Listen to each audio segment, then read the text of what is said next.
आणि त्या उद्यानाच्या मधोमध एक चबुतरा, एक पाण्याचं कारंज तयार करूया. तिथे असे 2 बदक असतील आणि मध्ये एक पाण्याचा फवारा असणार.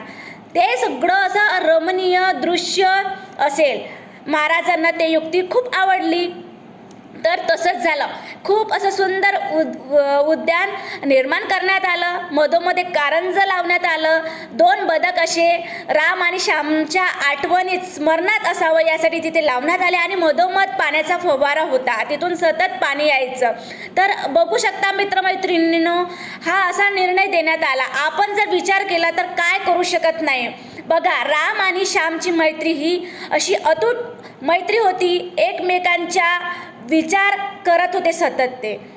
जर एखाद्या मित्रांनी असा विचार केला असता की हा तर बदक जो मिळालेला आहे, हा मी मेहनत केलेला आहे, परिश्रम केलेला आहे, त्याच्यामुळे मिळालेला आहे.